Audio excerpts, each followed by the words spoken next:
shiny head. Hello, welcome to the Mum Boss Method podcast.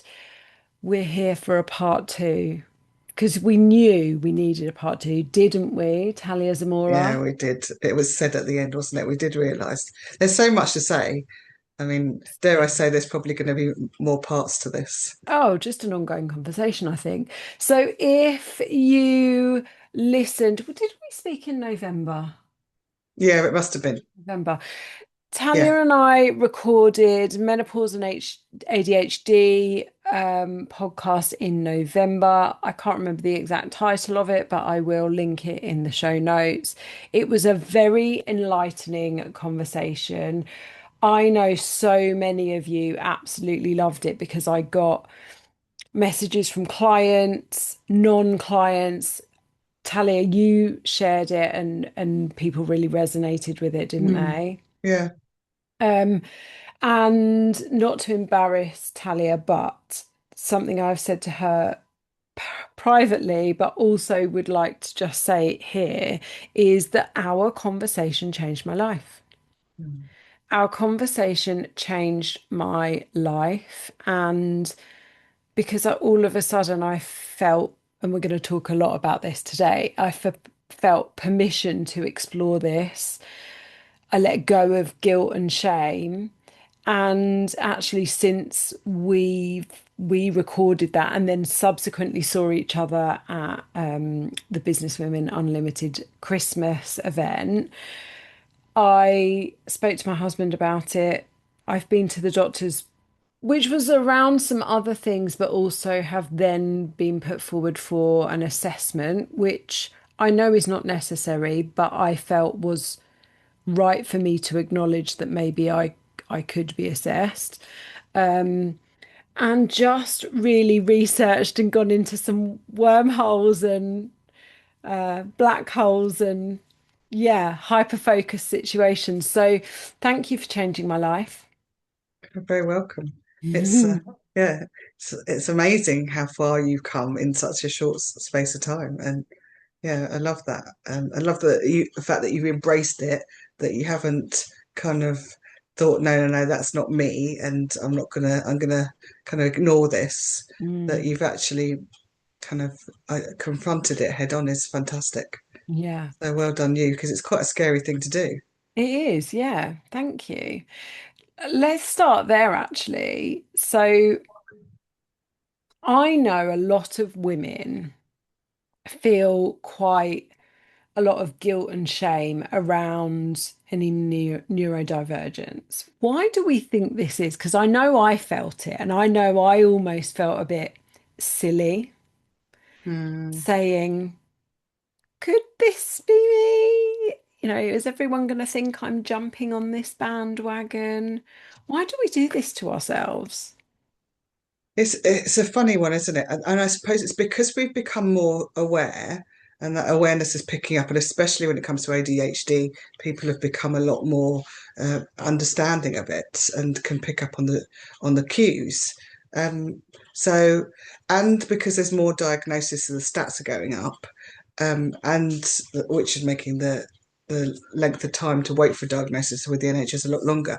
But I think it's partially because, oh, there's so many people waiting for a diagnosis. So many people are identifying this. Surely it's not me as well. Surely not everybody can have ADHD. You know, I must be wrong. And then obviously the world that we're in, we are surrounded by women that are going for hormonal changes as well. So that also contributes. And you think, what is happening here? Do we have is it my hormones? Is it that I've always had ADHD and it's just coming more to light because of the hormones? Um, yeah, I think that there's a lot of doubt. So, and we don't necessarily have specialists to talk to or other people to compare notes with. And Mm, until you start verbalizing it, and still until you get over that kind of hump of thinking, no, this I can't verbalize it. I'm an imposter. This is not really me. And until you voice it, then it can you just internalize it and don't discover your true identity in many ways, which sounds yeah. very dramatic. It's not though, is it? Like I'm going to write that down because I want to come back to that because, forget things. Um, It it's not dramatic. So I did some research, and obviously, because we're women, there's not a huge amount of research out there for Yes. us. But Yeah, there it's is, true. my dog is making very strange noises. There is a lot of anecdotal evidence, and we are seeing more now that women with ADHD are more susceptible to things like PCOS, endometriosis, PMDD, and early menopause. Yeah. Yes. Fascinating. Yeah, it is. Fascinating to me. And, and hormonal problems in general. Now, I Yeah. can't remember if we spoke about this on Yeah, we did a little bit. We a did little we bit, but did not talk a bit about that. not Yeah. hugely. But I think that this time of our lives is a time where we start to question so much. Mm. Because generally, and I always say generally because I do have some clients who are our age who have, younger kids than me and you do. But generally, we've got teenagers who are generally less um, needy of us, Yes. but we've got parents who are more needy of us and possibly with ill health. We're at a stage in career, business life where the responsibility looks different. So if you're working in a corporate environment, that might be that you're in a much more senior position. If, like me and Talia, you have your own business, like that is a completely different level of responsibility and uncertainty. And your body's changing, your feelings are changing, your identity is changing. You're Mm. coming out of this part of your life that is, where you are most fertile into this next stage of your life. And if you've listened to me at all, I don't think this is a lesser time of your life. I think this is a time of opportunity.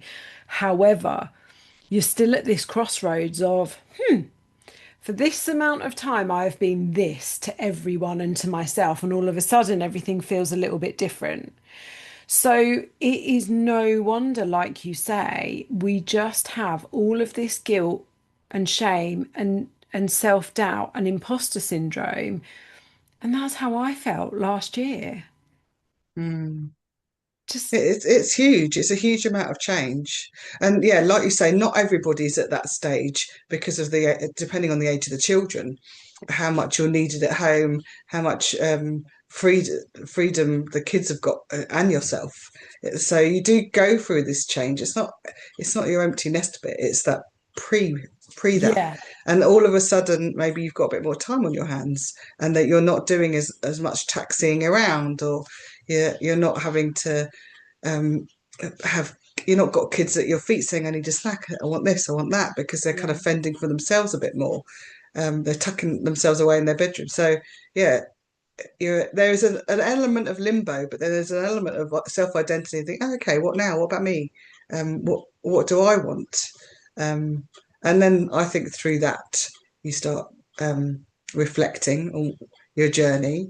It's mm, almost been boom, boom, boom, like education, university, career, getting married, buying a house, having children. It's like there's a kind of, it doesn't always happen in that order, no, but then all of a sudden it's like, whoo. And then you hit hormones hit and think, oh my goodness, I've got to slow right down now. yeah, And then you start reflecting on your own brain and your methods and how you've lived your life. So it all starts coming out. And because so much is changing, if the ADHD or maybe autism or anything neurodivergent comes up in your identity check, you think, is it though? Or is it just my life? I've lived this long with it and I haven't noticed it before and it hasn't bothered me before. And then the emotions kick in and think, oh, why didn't I realise this before? That's mm, really sad for me and all those years. And that'll be why in school I struggled so much. Or that will be why I didn't want to socialise when I was at uni. You know, or that'll be why when I was in work it didn't really work for me, like having those team meetings or being in that big loud office, and I wasn't very successful at that. So when you have those realizations, I think it can be quite painful. grief. Yes. I Yeah. felt grief. Absolutely. Yeah.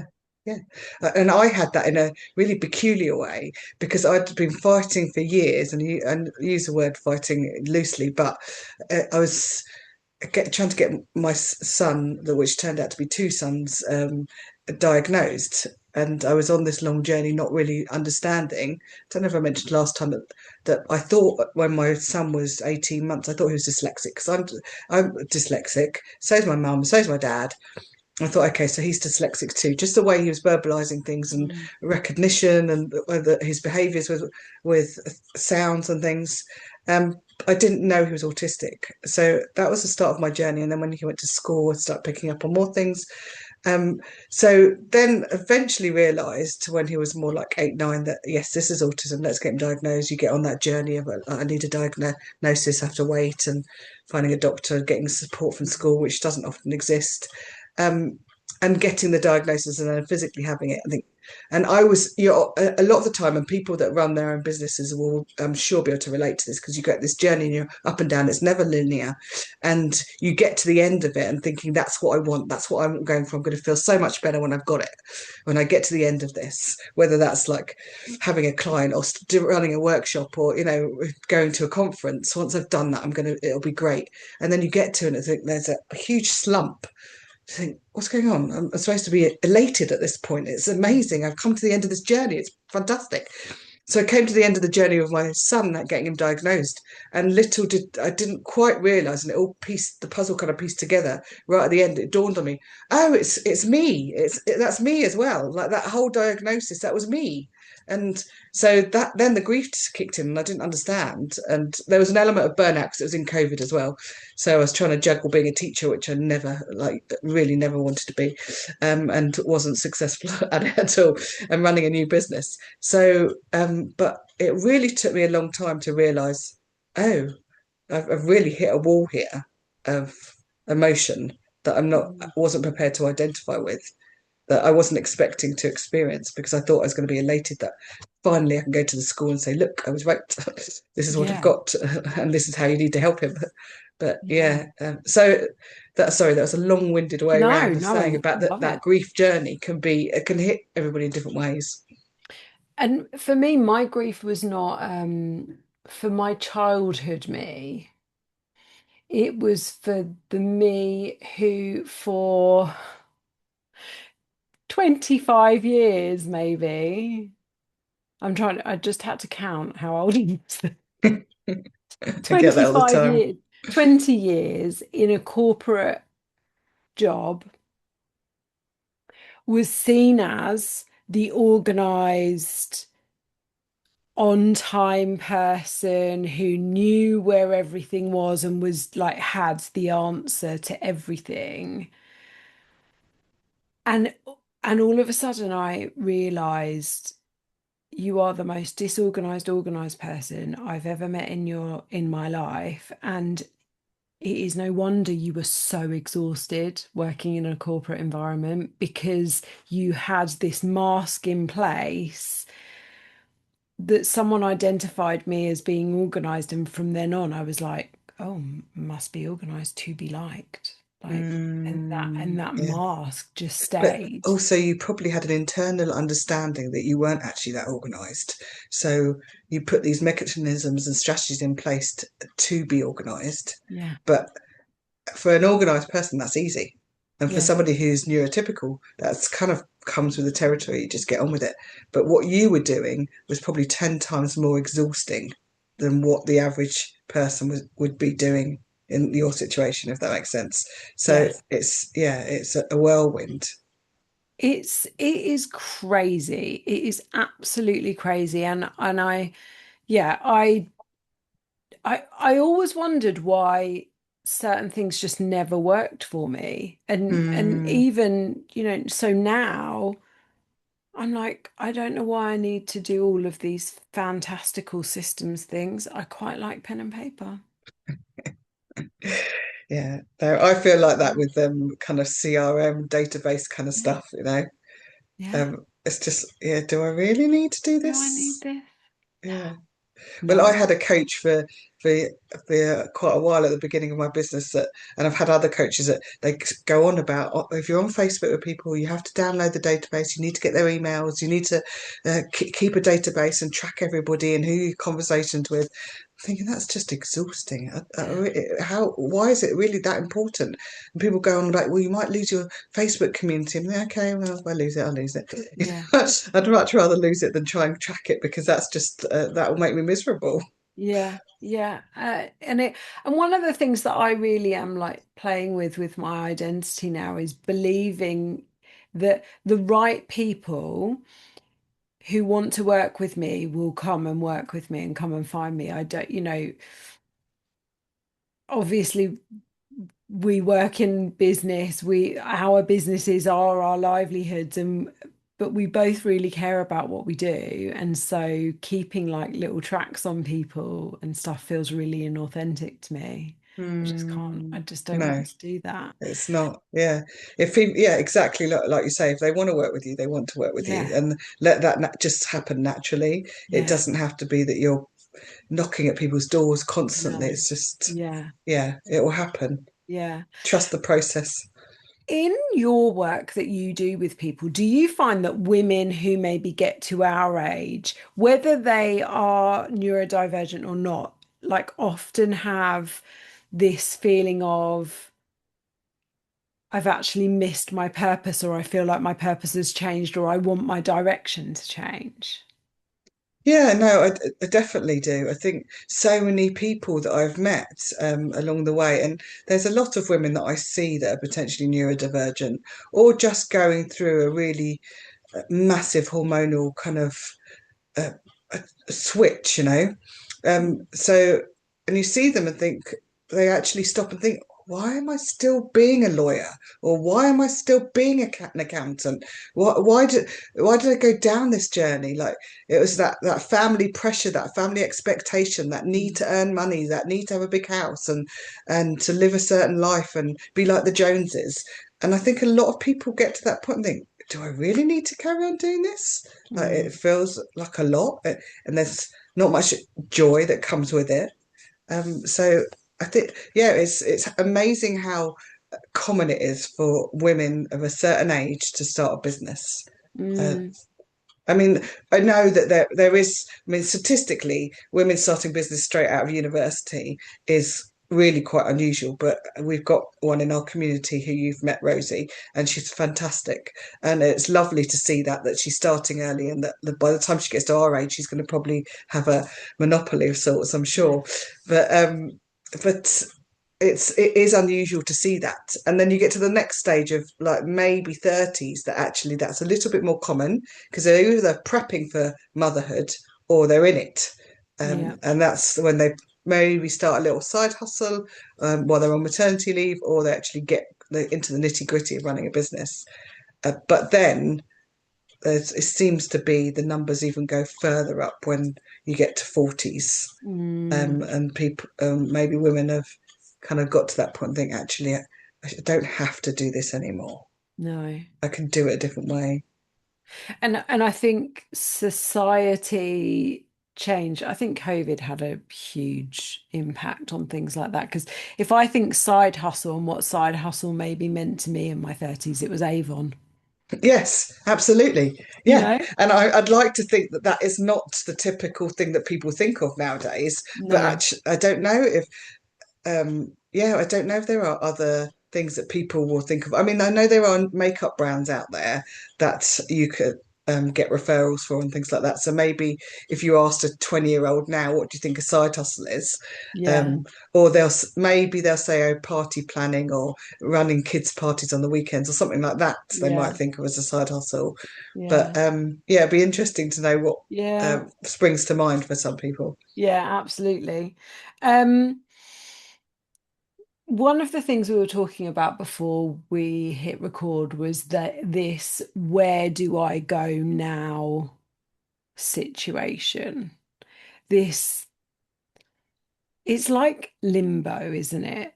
Okay, this is how I identify, and I'm learning about this, and I'm actually probably talking about myself now. I'm learning about this, and maybe some of this is confirmation bias, I don't know, but I now notice more things in myself that than I did before. And You're I paying can, attention, aren't you? yeah, paying attention, I can recognize, you know, like I'll name this overwhelm. I just used to tell myself I couldn't cope.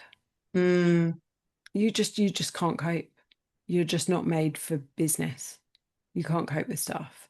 But yeah. actually, what I recognize now is that I have all of these ideas and then I try to do them all at once and Yeah. everything comes It's sort of the in. passion and the Yeah, enthusiasm and the excitement that kicks in, but then you yeah, exhaust yourself because yeah, then there's so much in your mind that you're juggling with. Think, oh, what do I do first? But it's also exciting, and then you just crash yeah. and burn.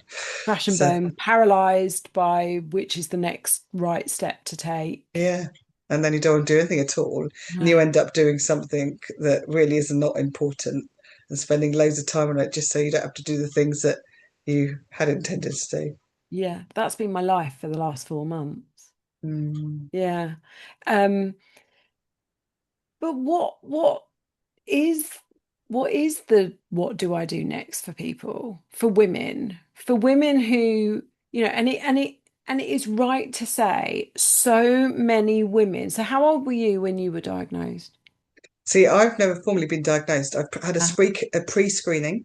So right. there's a place in Stevenage which does a screening process, and that was enough for me because it's. Yeah. I don't know if you know the stages of an autistic diagnosis, but there's like three stages. One of them is that they do a consultation and they assess the person. So Hmm. for my kids, they were both assessed with the doctor. Then what they do is something called an ADOS, where you go to another psychologist, a psychotherapist, or whatever they call it, an educational psychologist, whichever is the doctor decides that they want to partner up with in that, and they do something called an ADOS or something similar to that. So it's like an assessment. You sit and they have a chat and you do some role play and they talk to you about scenarios in your life and you go through stories and stages. Um, and then the last bit with my kids' case was that the doctor asked me 100 questions. Literally, there is a script of 100 Oh, questions wow. that you have to answer.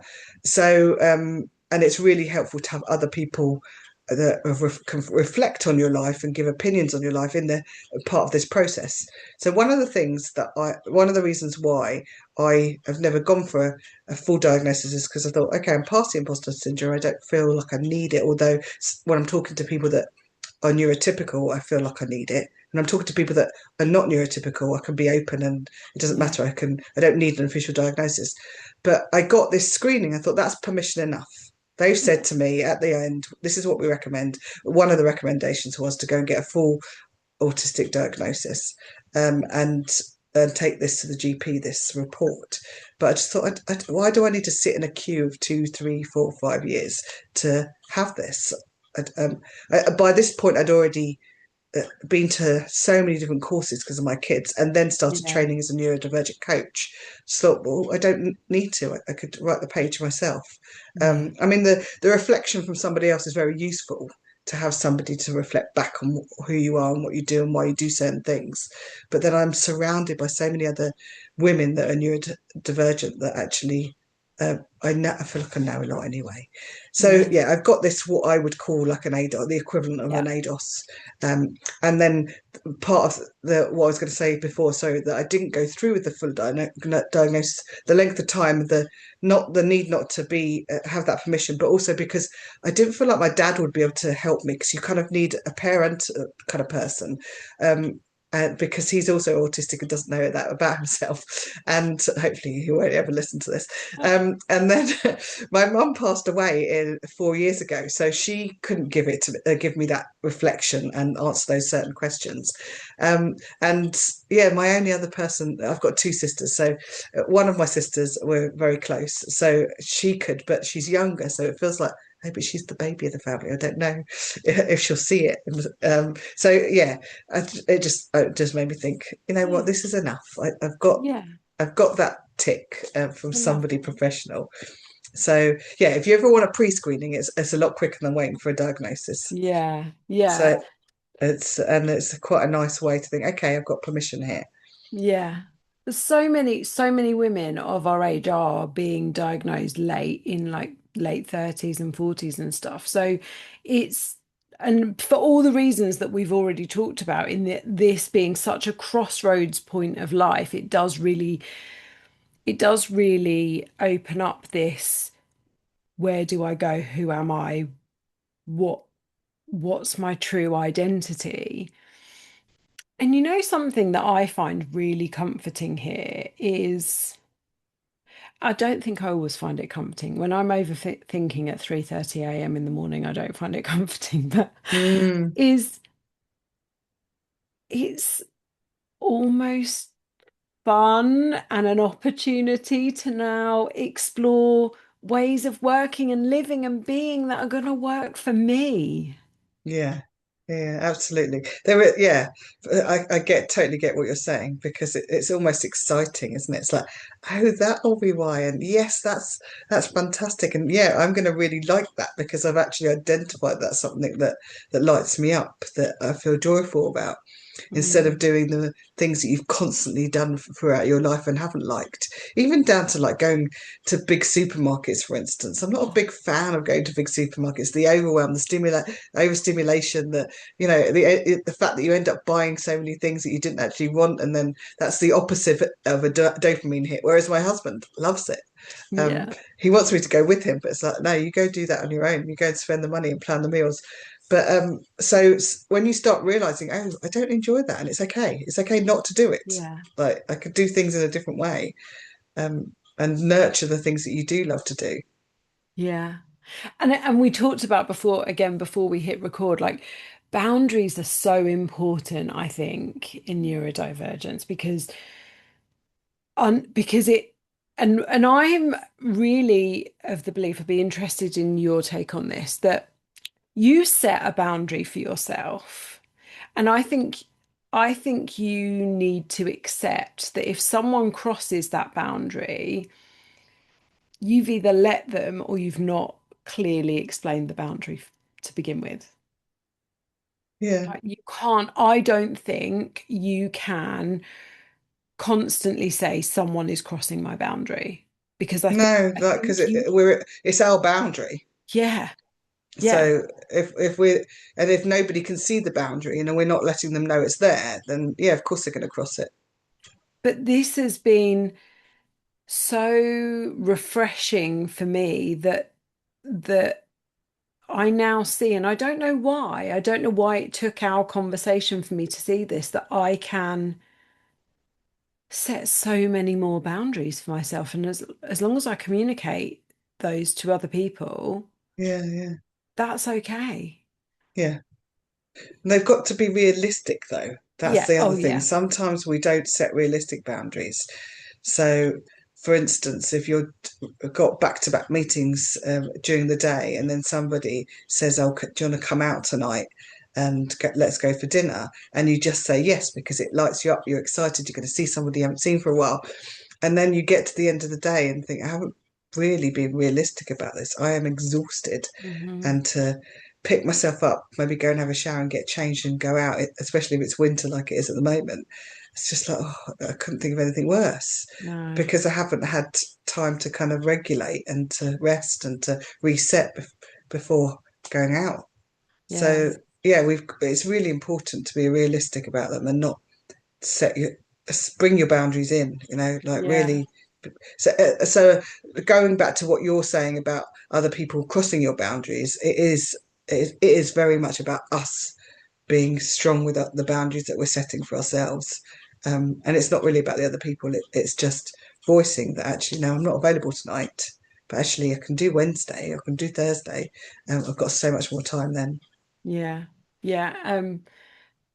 And not, I guess it comes back to the guilt a little bit, as people pleasers as well. If you have people pleasing Huge. tendencies, you want to say yes. I went to an event last Friday with my friend and we had such a good day together.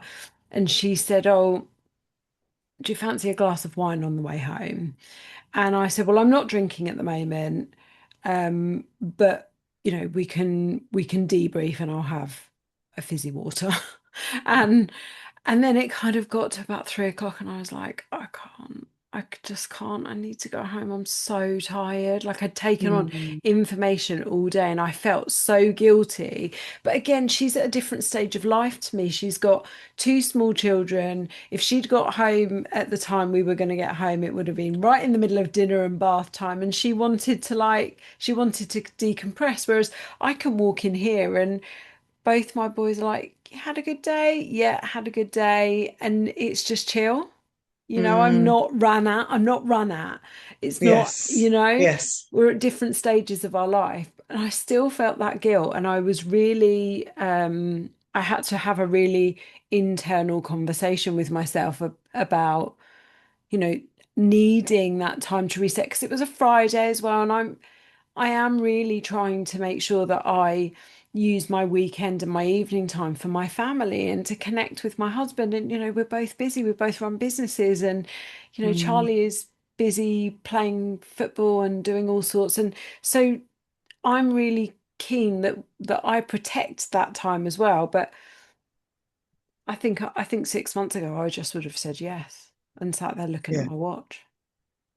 yes, and then not really enjoying it and not really being No, present, um, and then maybe coming away thinking, oh, that wasn't great, was it? no. Um, I need to meet up with her again soon because you start feeling bad that you didn't ask her certain things you'd forgotten about, or yeah. Mm, So yeah, it makes a difference if you actually got the energy to enjoy that time, make the mm, most of it. But you're absolutely right. That's different stages of life. I totally get yeah, that too. yeah. What's the biggest thing in your coaching work? What's the most common recurrence of problem you help people to overcome? I think one of the biggest things, which is not really voiced as such, but is happens through the coaching, is that permission not to do everything that everybody else does around you. Mm, And so I've referred to this as social norms before, that we grow up in a world of just mimicking everybody else. We're even encouraged to do that when we have babies, by like getting advice from your neighbours and your friends and your mum and whatever. Like, what should I do now? How do I change this nappy? Even down to how do I feed and when should I wean? And everybody's doing it in the same order, yes. instead of maybe using their instincts and doing it the way that works for them. That was a very typical for me in terms of demand feeding my breastfeeding my boys, and then having these opinions of, oh, you need a routine, and oh, you shouldn't be doing it like that. And it actually made me miserable when I started doing what everybody told me to do. And I was oblivious for like the first month. I was in heaven because I was just feeding when he wanted to be fed. Yeah. And then all of a sudden I was trying to make a schedule and it didn't work. So that's not necessarily a neurodivergent thing, but I think in my brain I didn't realise that actually I can do it my way, and then obviously you carry on not realising you could do it your way. Um, you just mirror everybody around you. Like you Mm, go to work 9 to 5, and you pay the mortgage, you have a car, you socialise on the weekends. Yeah, just these take kids to swimming lessons, to ballet lessons, to football, um, all the things that everybody else does. Oh, you go to the library on the weekend and get yourself a kids' books and make sure that they're reading at a certain level, and in your um, chat about it at the school gate. All these kind of things that you start reflecting on, think, why the hell did I do that to myself, to my children? Like, why did I worry so much about all these little things? Why did I have to go to the birthday parties that my children really didn't want to go to? mm, Why did I feel that I had to please those people? Um, so uh, yeah, you just that once you stop and think about, actually, I don't need to do it. Like even down to eating dinner. Like don't get me wrong, it did successfully work for years. Us eating dinner as a family most evenings at the table, but it took a while in the recent years to realise that my teenage kids at each other's throats is a miserable time. I'm constantly trying to complete, like, do that social norm thing where you sit down and have dinner together, and why is this not working? And it took a while for me to realize, why the hell am I still doing this? Like, you need to be a fly on the wall in your own home. Think, I don't have to have quality time at the dinner table just because society believes that that's the way you do it. I can have Yeah. quality time in a different way. Um, Yeah. so, you know, don't keep on doing what is painful to do because you believe that people are going to frown upon it if you don't. Yeah.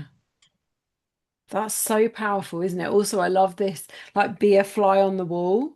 Yeah. That, if you, I think sometimes, so I've got a word for the year, it's possibility, but I think my word for the next 3 months, it was going to be slow down to create the possibility, but slow down doesn't work in my head. Yeah.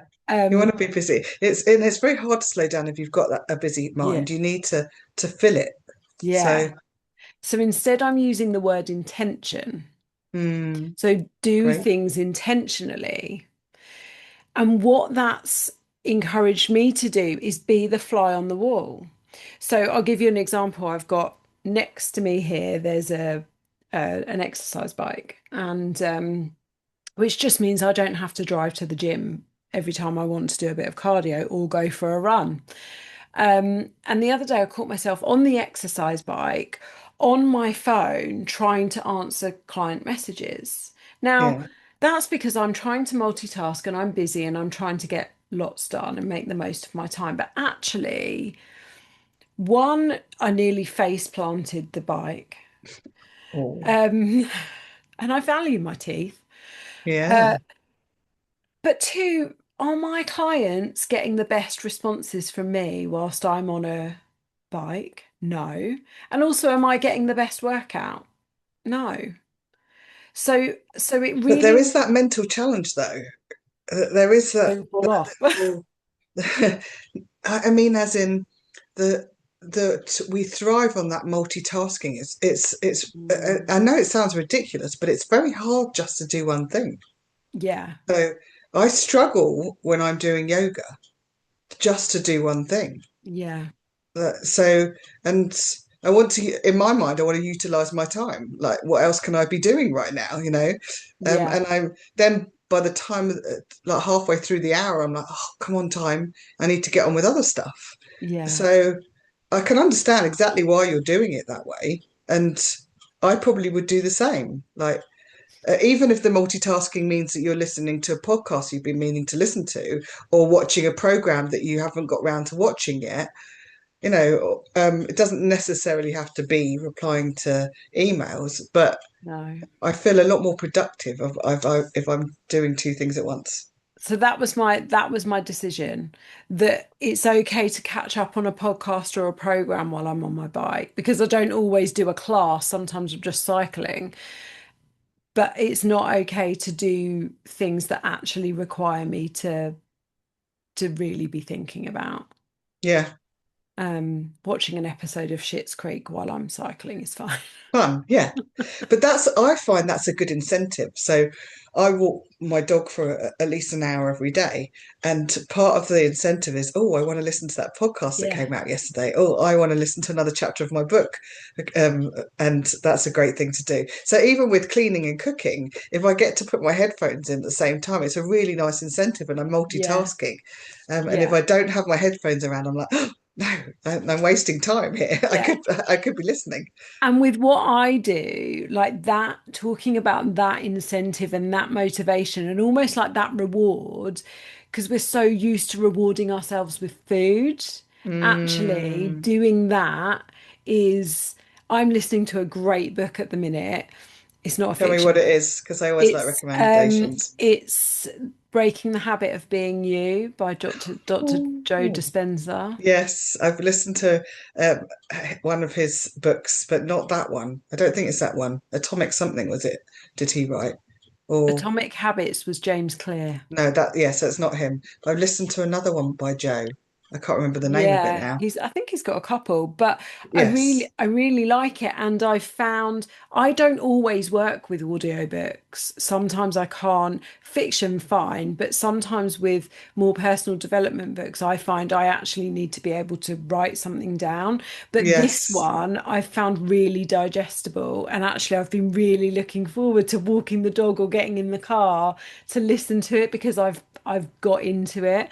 But I Yeah. love that, using these other things as your reward and your motivation for doing things that isn't food. I think Yeah. that's really useful. It's very true to switch because even the other day I was feeling like I was hungry and I was thinking, no, I'm not hungry. I just want my dopamine fix. I want to have my walk and I want to have my listen to my book. Yeah. And yeah, and there's almost a sense of urgency, especially when I'm getting to the end of the book. Like I've got only one chapter left. Let me. And Yeah. the amount of times I felt a little bit disappointed that the kids arrive home early or something. I'm like, oh, that was nearly done. You know, so yeah, it's a funny thing, but it's interesting that you're verbalizing that. 'Cause I'm thinking, oh yeah. So because sometimes you're drawn towards food, but actually it's not you're craving that excitement, that joy, and it doesn't necessarily have to be food. No, no, it doesn't. And that's very freeing when you struggle with a relationship with food. Mm. Um, I honestly feel like we could sit here and just chat for hours and hours and hours, but we both have probably boys to feed, dogs to walk, things to do. What's going on in your business? What can people where can people find you? Because when we recorded last time, you were doing a daily little video on LinkedIn. Yeah, You so I'm went through still doing that actually. My The A to Z. 101 The 101, that was it. neurodivergent traits. So Yeah. weekly they're going out. Probably Right. would be a good idea to do it daily because there's so many of them. I haven't recorded them all yet, so I don't know if I Perfect. could do that. But so we're at something like 18, I think, now. Nice. So yeah, that's still going on LinkedIn. They were all on YouTube, so that they're easy to catch up on, and none of them are more than 2 minutes. Yeah. So there's loads of different traits. Um, so yeah, I recently got listed for within the I also 100 best small businesses. So excited about that. So we're doing a celebration on that and an event on International Women's Day. So that's exciting. Yay. And then, yeah, there's lots of things coming up, potentially contributing to a book this year. So that's exciting too. Collaboration. Um, so, and then obviously still running, hosting Businesswomen Unlimited meetings, which is where we met. Yeah. Um, so, yeah, and then my usual stuff, coaching one-to-one women in business, but and also then the families. Yeah. I'm running a couple of workshops. I'm working with Hearts Inclusive Theatre next month, so that's coming up. I'm doing a workshop with them. So lots Oh, of things. So it's going to be a fun year for yay. sure. Yay. Well, I'm Good sure you'll stuff. be back here anyway. Yeah, that would be great. That would be lovely. Literally got so much to talk about. Yeah, there is. I mean, we could ask the audience what they want to hear Yes, about, but there are so many things that we could just independently talk about for exactly. sure. Exactly. Right. Okay. What are you having for dinner tonight? Curry. Just about to Oh, make a chicken curry. nice. Yeah, what Nice. about you?